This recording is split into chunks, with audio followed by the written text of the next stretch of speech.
Good afternoon. It's Monday the 16th of March 2015, just after 1 o'clock. Welcome to UK Column News. I'm your host this afternoon, Ryan Gerrish. With me in the studio, Mike Robinson, and behind the technical desk, Nick Green. Well, you might have guessed the weather in Plymouth pretty chilly. In fact, it's 6 degrees, but it feels a lot colder.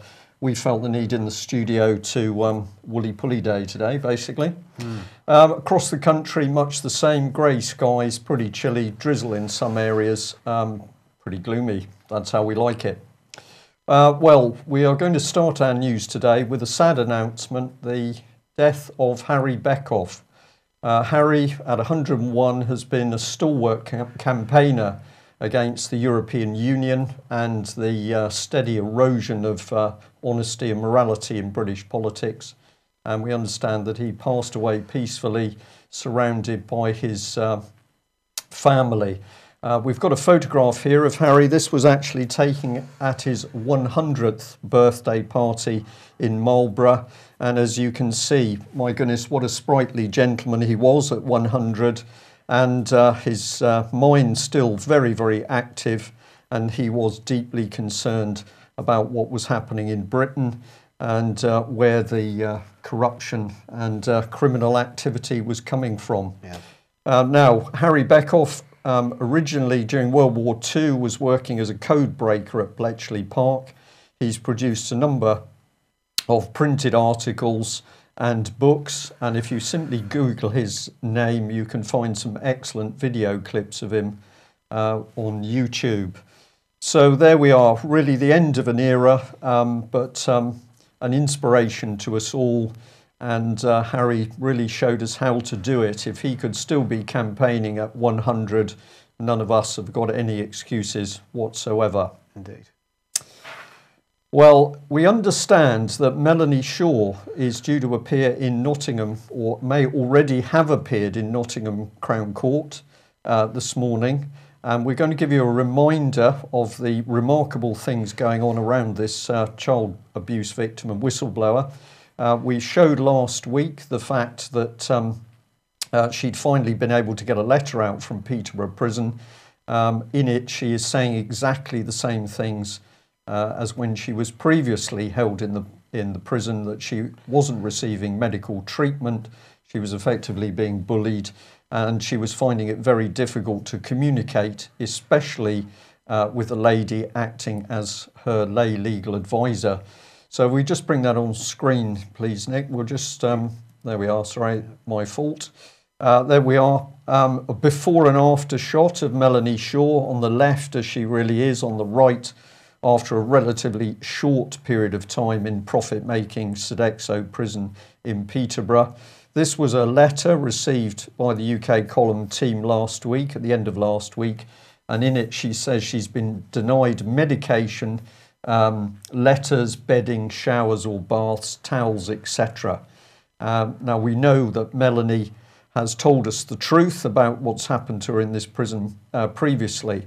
But what is now happening is that it appears the British state is prepared to crush this very brave lady. So let's have a look at what's been happening around the Crown Court appearance today. We can tell you that more charges have been piled on. So at the moment, Melanie is charged with a false imprisonment. She's charged with crimes against the Telecommunications Act. And now suddenly we've got 2 counts of harassment against persons unknown. What a remarkable charge that is. And we understand that one of the judges who's previously heard Melanie's cases has said that she must accept the Nottingham law firm VHS Fletchers to represent her. Now let's remember, this is the firm that Melanie sacked because she simply didn't trust them, and they've been passing off clerks as if they were solicitors.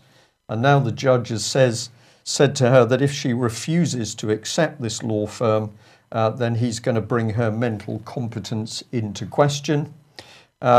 We've already said in this news announcement that Melanie's lay legal advisor has been blocked from contacting her in prison, and also VHS Fletchers are refusing to acknowledge the written authority to act that Melanie gave her lay legal advisor back in October last year.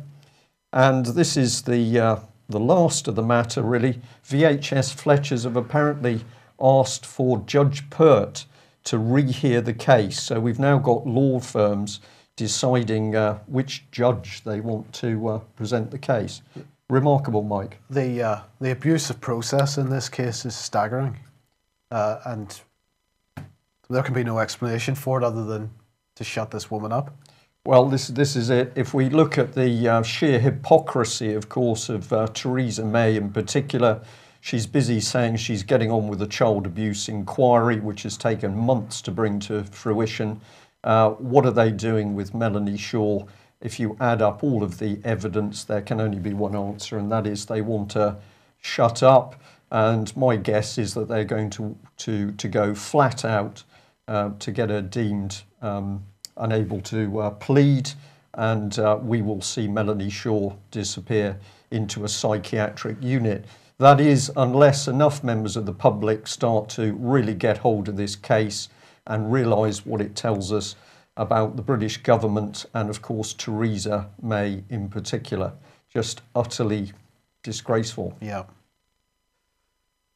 Okay, finance news now. And over the weekend, it was announced that Britain is going to be joining the Asian Infrastructure Bank. This is the Asian Infrastructure Investment Bank, part of the BRICS. And, of course, the United States squealed with frustration at the news. They were very wary, they said, about a trend towards constant accommodation of China, which is not the best way to engage a rising power. That's a statement from the White House criticising Downing Street. Well, the Guardian here reporting that Downing Street said, there will be times when we'll take a different approach. We think that it's in the UK's national interest for the UK to join this bank. Well, I think that what's actually going on here is that the UK is so concerned about the Asian Infrastructure Investment Bank that they've decided to get in on the inside and do what Britain has always done and make sure that if they're in on the inside, they can sort of disrupt it and destroy. Yeah. So I think that's what's going on there. Other Commonwealth countries also getting involved in that, but certainly the US getting a bit upset about it in the meantime. Press release from the Bank of England today or over the weekend, the agencies and the one bank. And this is really referring to the Bank of England's various agencies around the country, small organisations that provide agency services for the bank. And they say for gathering intelligence. So the bank concerned, for example, that they don't get any direct idea of the impact of crowdsourcing and other forms of finance other than bank finance, and so they have these groups of people that act as local agents around the country and meet with business leaders and try to get an idea of how businesses are doing, what the situation is with credit in their local areas, how the housing market is doing, and these kind of things. And it says here the Bank of England's agencies have a long-standing role to provide economic intelligence to the Monetary Policy Committee, principally through regular meetings with businesses to take the temperature of the UK economy. In recent years, these agents have also been increasing the amount of intelligence gathered and synthesised on behalf of the bank's financial stability functions. The development of that part of the agent's work has given added impetus to the creation of the Financial Policy Committee and the Prudential Regulation Authority, and the one bank approach subsequently set out in the bank's strategic plan. And I think I probably haven't mentioned this before to anybody, so I thought it would be a good time to bring it up, the creation of the one bank. This was beginning in April 2013. The Bank of England experienced its most important institutional and functional changes in a generation as the government introduced wholesale changes to the UK regulatory landscape in response to failings in pre-crisis arrangements. So this is the removal of the Financial Services Authority in replacement with the Prudential Regulation Authority, the Financial Policy Committee, and so on.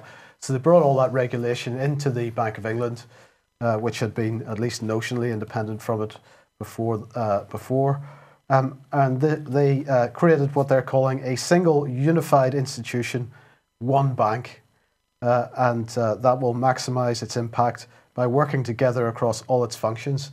And what this really mirrors, to my mind, Brian, is the sort of multi-agency, the MAPA approach. The multi-agency approach, you bring everybody into one bank, and now there is no separation of powers, no separation of responsibilities, and no way for any genuine oversight over what anybody's actually doing. So perhaps unsurprisingly that the bank has found itself under the watchful gaze of the Serious Fraud Office. It is in front of our eyes what's going on at the moment. Of course, the police, same thing happening, amalgamation of the police north of the border. We've got regionalisation of the police south of the border, so everything brought under one control. The other thing to remember, of course, is that David Cameron's Alinsky-based Big Society has also been bringing in funding on a big scale, so that every one of these third sector charities and social entrepreneur organisations is also linked back into this mess of finance. Yes. Interesting article here on the Telegraph. There's got quite a few Telegraph slides for me today. I do apologise for that. But anyway, this is Liam Halligan, who has another interesting article. Suggest everybody has to go and look at it. Currency wars threaten Lehman-style crisis.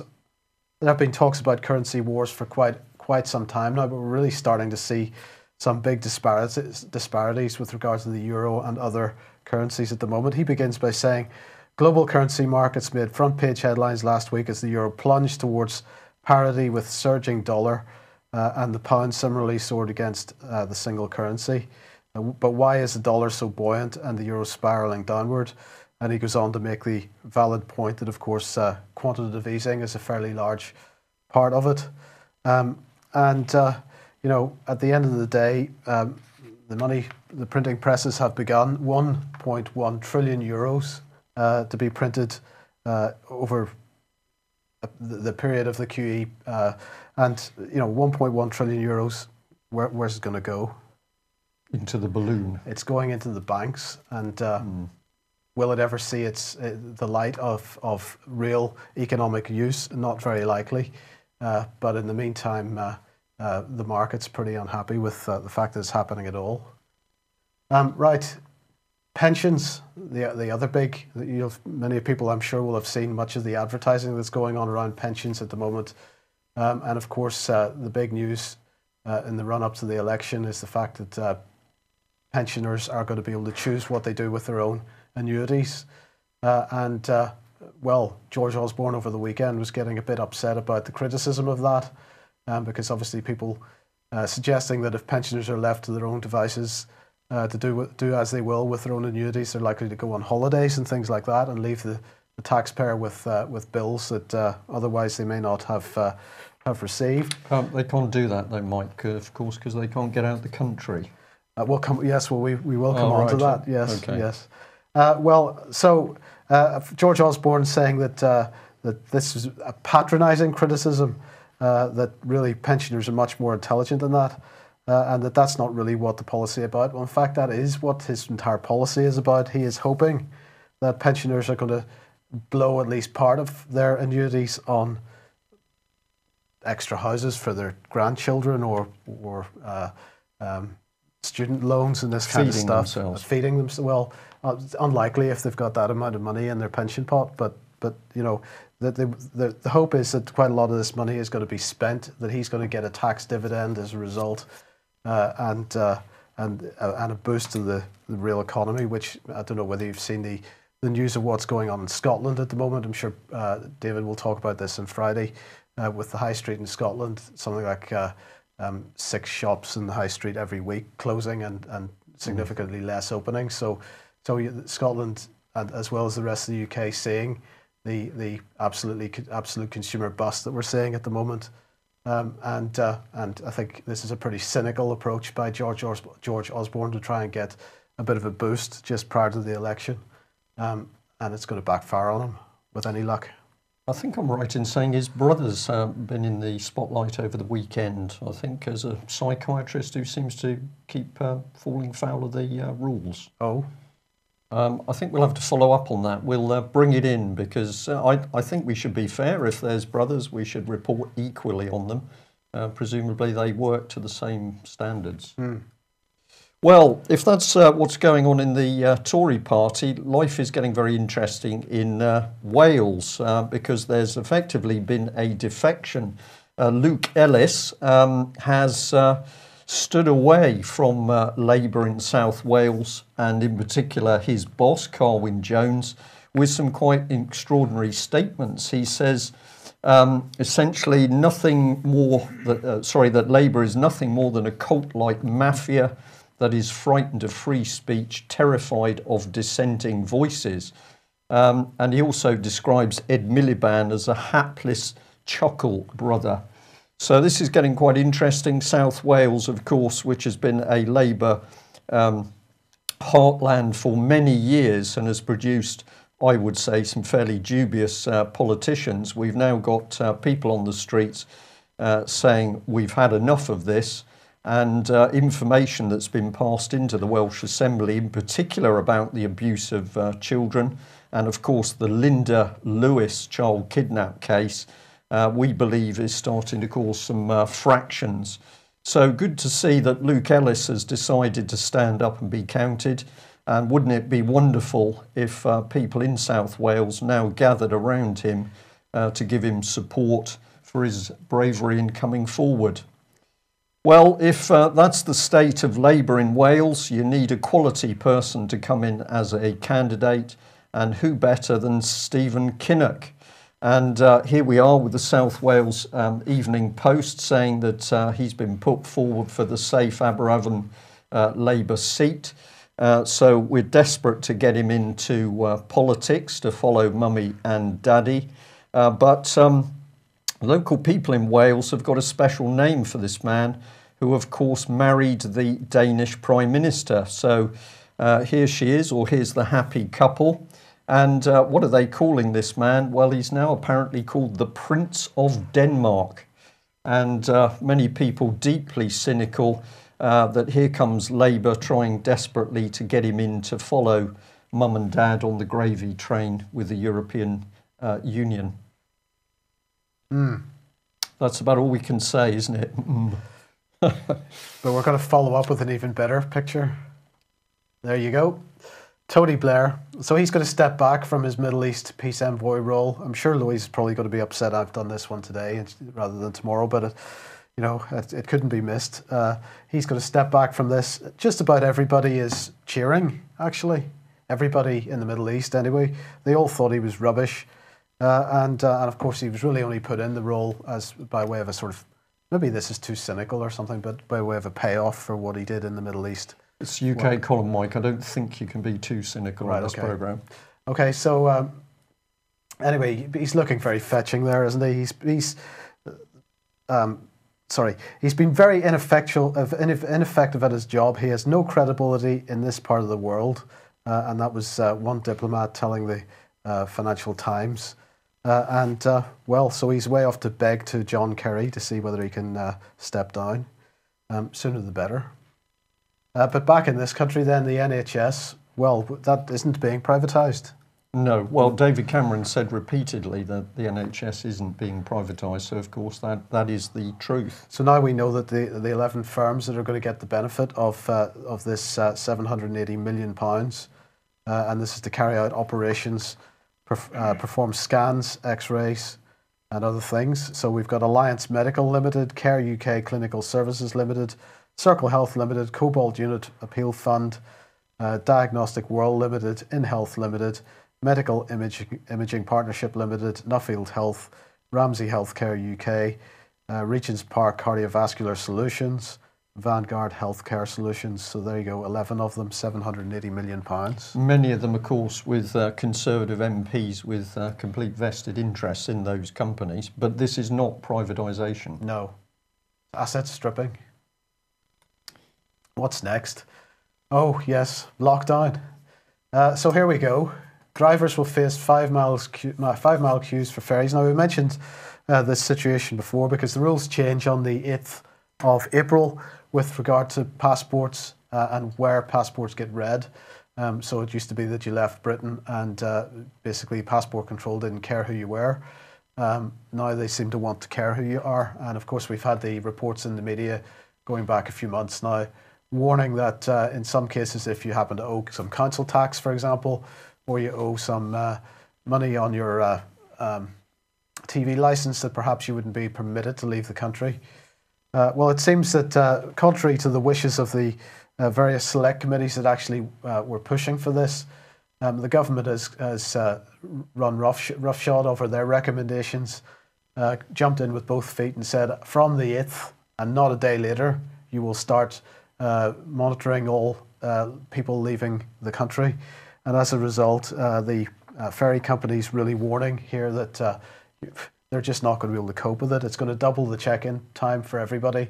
And what they're talking about doing is having queues of people waiting on the A20 off the motorway, waiting for their turn to move forward. Do you think there are still people in this country that don't realise that a dictatorship is being formed in front of our eyes with border controls, lockdown, you can't travel? It's certainly pretty much in your face now, isn't it? The excuse of debt as being a mechanism for preventing you leaving the country. This is supposed to be a civil matter, is it not? It's not, you haven't committed any kind of criminal offence in most cases. So, you know, where do you draw the line on this? It seems like a pretty draconian thing to do. And if people are prepared to sit down and accept that, I think maybe we're in a bad position. Yeah. Well, what do we do about this? We have been releasing all of the video clips from the British Constitution Group Spring Conference from a couple of weeks ago. We're pleased to say the latest to be released is the introduction, and Ruby Paul, who was very kind and came along and played the harp both in the opening and later on during the evening meal. Now, we did this to bring a bit of proper culture into the event and also to get people listening to music, which was indeed uplifting and motivating. So it broke us away from the Muzak as pumped out, particularly by the BBC. So I would encourage you to have a listen to this. Will be played out immediately after the news. But also the other videos you can get hold of via the British Constitution Group website. And we'd like to give a special thank you to Bastion Radio. They've been putting out some very good material and were kind enough to give me the opportunity to do an interview with them last night. If you haven't heard that, you can find that via their station, www.bastionradio.com. And I believe you can also find the interviews on YouTube. Okay, well, there we are. Things are getting very serious indeed. And who are the players behind the scenes? Well, just have a look at this report from Russia today of 100 US armoured vehicles rolling into Latvia, as it says NATO flexes its muscles in Europe. This is a classic photograph, I believe, because it really sets the scene. We have David Cameron standing on the world stage and effectively ramping up war and violence, pointing a finger at Putin. But of course, David Cameron has been cutting British armed forces to the bone. So whose troops are going to be put in harm's way? Well, principally it's going to be American servicemen and women who are going to be put at risk as a result of David Cameron's hostile foreign policy. But what would the British reaction be if we saw Russian tanks lining up in France or indeed coming through Scotland, operating on our borders? I mean, we've seen some of the reaction based on what the criticism of Russian tanks operating in Ukraine. So you can only imagine how much more serious it would be were they significantly closer. How much provocation is Putin expected to take? Well, we're about to see, aren't we? Because things are getting very interesting indeed around the Russian president. Well, of course, at the time of this program being made. We still don't know where Vladimir Putin is. He's been missing for a few days, and the Western media just almost apoplectic over the speculation. They're publishing just about every theory that they can possibly find at the moment, in the hope that one of them is correct. So, has there been a coup? Has he got the flu? Is it something to do with Nemtsov and so on? Nobody really seems to know where he is. And he is, of course, expected to have a meeting today with the Kazakhstan president. So whether that happens or not remains to be seen.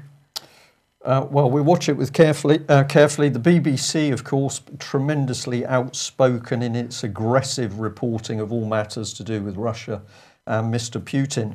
But Mr. Putin, we understand, is getting very concerned that he's now dealing with Western leaders who are simply not in the right mental state to deal with. How does Russia form foreign policy when effectively it's dealing with criminals acting within government? Are we prepared to say that? Well, certainly as far as the UK is concerned, and we've only got to watch the Conservative Party's clamp down on the child abuse issue to know what's really going on. Never mind Mr. Rifkin's standing down as head of the Intelligence Committee, and of course we've got other matters going on with the banks and so forth. Well, here's President Putin. He's now quoted as saying that he actually took steps towards putting Russia's nuclear weapons into a state of combat readiness. This is how seriously the Russians have been taking the provocation in Europe, ramped up, of course, by David Cameron in particular. And we're now seeing the world taken to a very dangerous point as a result of this aggressive overseas policy coming from Westminster. Yeah.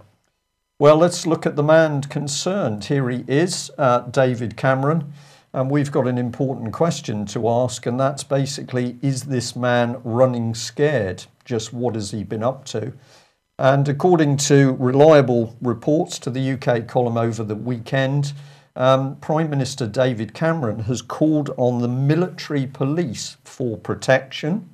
And we understand that additional Royal Navy personnel are being trained in close protection weapons and procedures in support of the military police. So our question is David frightened of the British public, or has he actually been a naughty boy where Russia is concerned, and now he's suddenly realising that his politicking in Eastern Europe is a dangerous policy? So we'll leave you to think about that. It's quite a remarkable story. As I say, the sources were exceptionally good. So British Prime Minister running so scared he now needs the protection of the very military, of course, who have been losing their jobs and equipment, while David Cameron ramps up the move towards war in Eastern Europe. Yeah. Well, here's another politician, of course, setting the scene for Britain, Jack Straw. He's been rebuffed by the European Commission for lobbying on behalf of his firm, or his agency firm, ED&F Man. And this is in relation to sugar production. What is the location? The Ukraine. And so in the Telegraph article here, it said during a meeting in his parliamentary office, Mr. Straw later boasted on camera that he'd secured changes to separate rules governing sugar production in Ukraine and at a European level in Brussels. So for us, it seems an interesting coincidence that first the LibLabCon stirs up the unrest and violence in Ukraine, and then they're manoeuvring behind the back door to create lucrative deals, in this case over sugar. But have a look at this, because right at the end of the Daily Telegraph article was a single sentence. It said that campaigner Vicky Cann of Corporate Europe Observatory had added politicians should stick to representing their constituents and carrying out parliamentary duties rather than working as guns for hire. Now, those seem to be fairly reasonable comments, except UK column was very interested as to who the corporate Europe Observatory actually were. So let's have a look.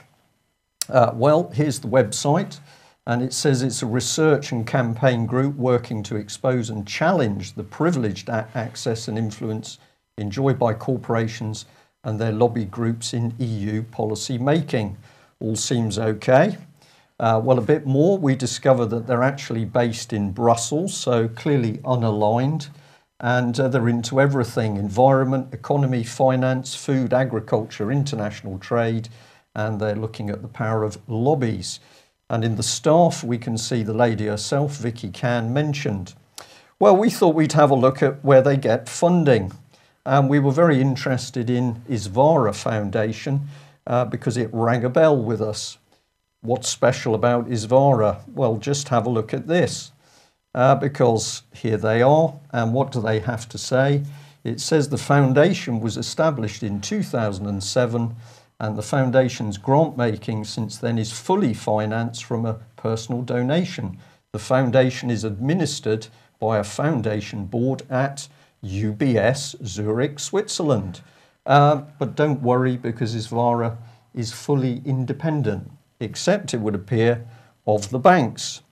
Well, here we are. Here's UBS, and you can trust them because they're going to work in community affairs and they're going to be working in partnership to change our lives. So let's have a look at it all together. Here is Corporate Europe Observatory. We think with unbelievable hypocrisy, taking money from a powerful bank, who of course will be in the background assisting the lobbying. Here's the reporter, journalist Luke Hayton, formerly reported here in an article by The Sun. Is this man just a poor reporter, sloppy journalism, or is this about a bit of nudging to try and get the public to miss the fact that we've got corporate agenda driving the very Corporate Europe Observatory, which is supposed to be protecting us? We'll leave it with a slight pause there. It's getting easier and easier to see that the mainstream news either running poor quality journalism or they are deliberately pushing out propaganda to deceive us. But of course, what a wonderful story from Jack Straw to UBS Bank in one article. Well, where do we go from that? We think we should give an announcement that our UK column meeting this week will not be at the usual location at the George Hotel in Plympton. We will in fact be meeting in Totnes, and we would ask everybody who's listening or watching this broadcast to help spread that message. We don't want anybody left at the George, but we will be joining up with Steve Hopwood in his new venue. Well, it's really for a launch of that venue with the UK column team. Yeah. So Wednesday, Totnes, not Plympton. Details on the website. Excellent. Yep. Mike, how are you feeling? Because you've had Tombola, which is a pretty serious virus infection. 1C, I believe. Yeah, yes. Okay. That's all I can say. Well, I'm still here, and of course Mike should recover because he's a single individual, but two fat ladies or a full house and Tombola can really take you down. Yeah. We'll leave you on a smiling note. Do have a look at the newspapers and press and media, and of course do your own research into the information UK columns putting across. Meanwhile, we'll leave you to think of David Cameron not sleeping as well as he used to, and now going to rely on the support of the military police, who he's cut to the bone in previous defence cuts. There we are. Thanks for joining us. Bye-bye.